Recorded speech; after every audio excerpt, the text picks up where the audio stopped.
Hi everyone and welcome. Today I'm going to wrap up August and talk about the 5 books that I read last month. Now 5 books isn't that much, but I'm going to try to not talk about being in a reading slump, not reading as much as normal, not reading enough, because maybe this is the new normal and I need to quit thinking about having to read a certain amount of books to have it be a good reading month and just think about quality. And if I read a lot of good books and I enjoyed my time reading them, then that means it's a good reading month. Things change, my job is a lot busier, life in general is a lot busier, and I picked up video games because sometimes I need to clear my headspace and that's not always possible with reading books. So I picked up Diablo 3, I picked up Horizon Zero Dawn, and with stuff like that it also takes a little bit more time, so that means that I have less time to read. So all of that combined, maybe this is the new normal, maybe 5 books a month is enough, and to be honest, I did enjoy almost all of these. 4 out of 5 were good reads, and then 1 was a little bit of a disappointment, but I'll talk about that when I get there. Now, what is very good for me, and I'm quite happy with these stats, is that of the 5 books that I read, 4 of them are continuations of series and 1 is a standalone. And of course, all of these are in the fantasy genre. Now, of the 4 continuations, I am up to speed with 2 of those series. So that means that even though I haven't finished the series, the next installment isn't out yet, so I am up to speed, and that's something that never happens with me, so I'm quite happy with that. But without further ado, let's get over the books in chronological order. And the first one that I finished is a physical read, and that was Tower Lord by Anthony Ryan, so the second book in the Raven's Shadow trilogy.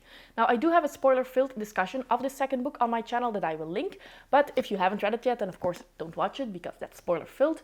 But Steve, over at Steve Talks Books and Stuff, has a non-spoiler discussion with Anthony Ryan, the author. And I found that to be very interesting. You get to know more about the publishing process, about how he writes books, where he gets his inspiration from, and that was just very enjoyable to listen to. So definitely listen to that interview that I will also link down below.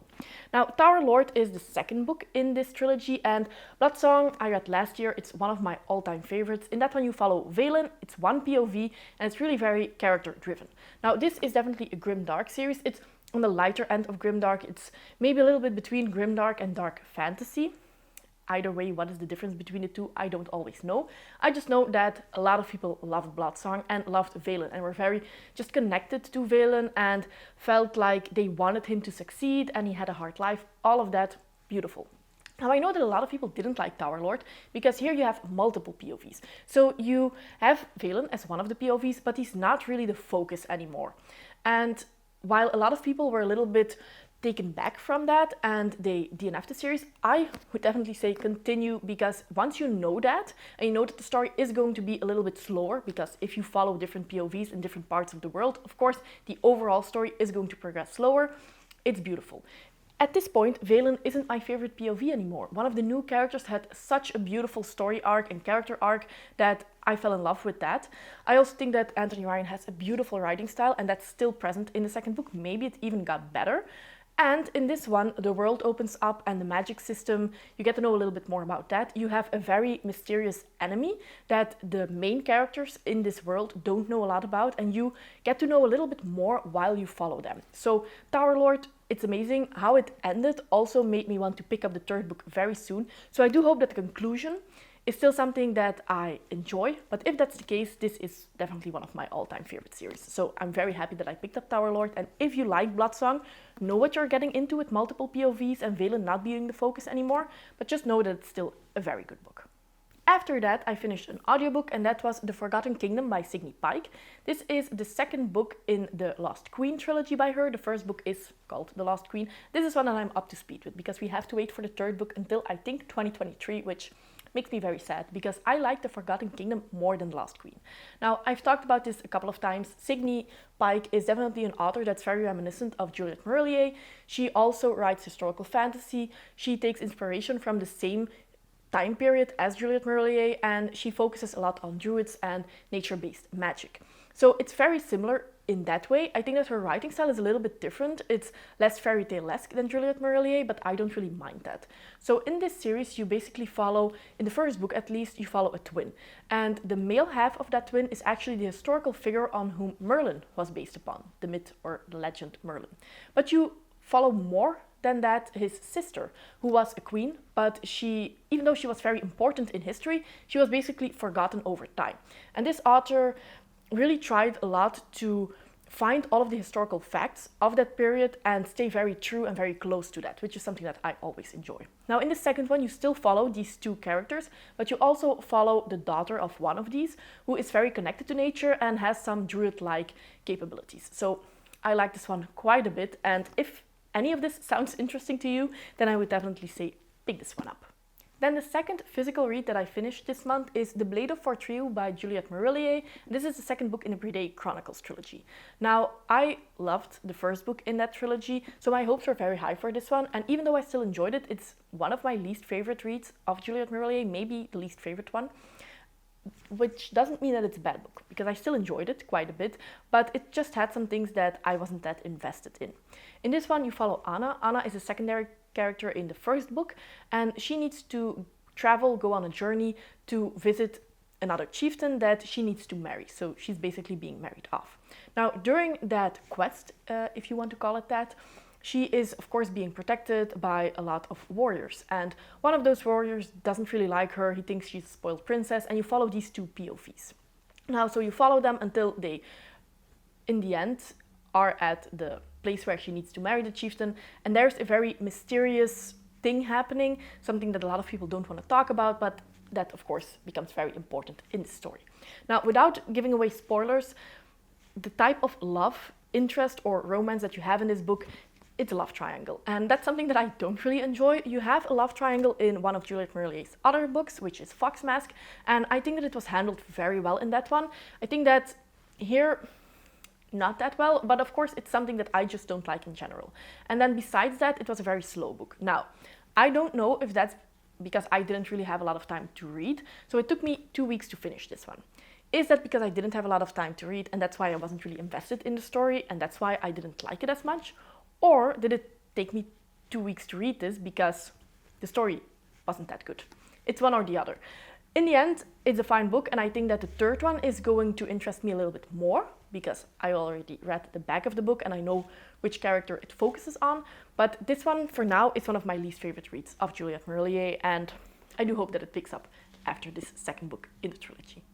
The next book that I finished was an audiobook, and honestly, it's good that it was an audiobook because if I was reading this physically, I would have DNF'd it. And that is The Wolf and the Woodsman by Ava Reid.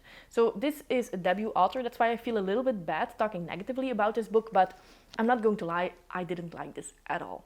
So this is being pitched as for fans of the Winter Night trilogy by Catherine Arden, which is one of my favorite trilogies, and to be honest, it's nothing like it. I can understand why they would pitch it like that, because the Winter Night trilogy is basically based upon Slavic folklore, and this one has some similar elements in it. It's also an enemies to lovers romance. Here it's the same.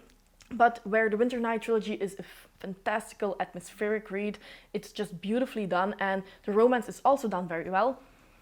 Here, well, the writing style is fine. It's nothing special. It's definitely not at the same level as the Winter Night trilogy. The story is very fast-paced, while this is not the case in the Winter Night trilogy. It's basically they go from this place to this place, and then, oh, they go here, and something happens, but they still go there, there, there, and it's just very plot-driven, and you can see the wheels turning behind the story, which is something that I don't like, and I think that that's just not that good writing, and something should have been done against that. Again, of course, this is her first book, so maybe that can change when she grows a little bit more in her role, but I didn't like that. And the main character is obnoxious. She's really, I couldn't stand anything about her and about the romance. She's basically this poor girl because, of course, she didn't really have magic, and that's why she got picked upon, and that's why she doesn't really trust anyone, and she has a very snappy way of talking to people, and it's all being brushed upon with, well, that's because she doesn't really trust people. Okay, but if you're going to talk about that to everyone, people aren't going to like you, and then you shouldn't really be in the victim role of, oh, nobody likes me. Yeah, well, go figure. Also, you have these enemies to lovers romance, and that can be done well, but in this one, it's like they're enemies, they're enemies, they're enemies. Oh, he's kind of cute.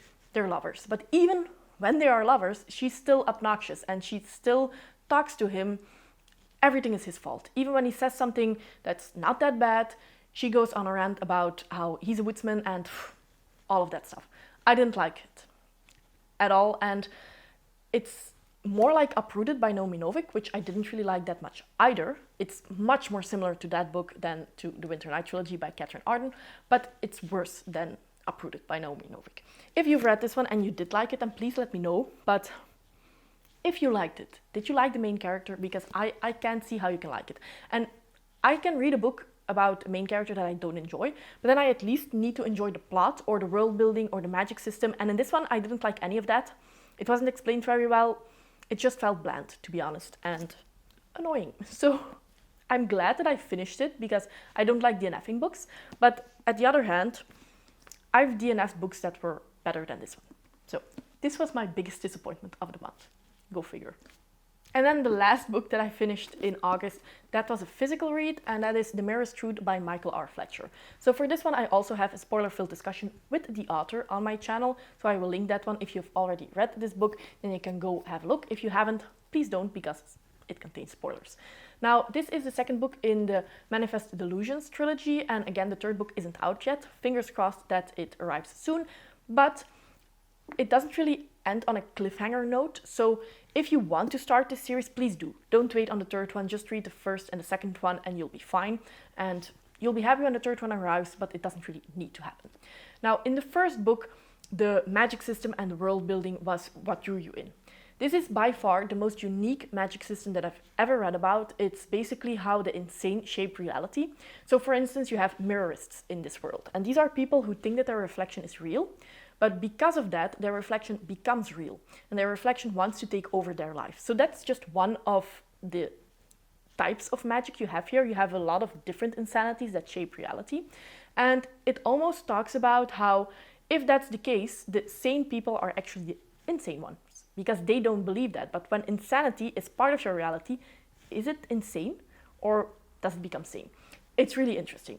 In the second book, you follow more, or you focus more on the characters of the first book and how they became the way they are, and what happened to them, and how their insanity basically took place, or how it began to evolve, and how these three ended up together, and I really enjoyed that.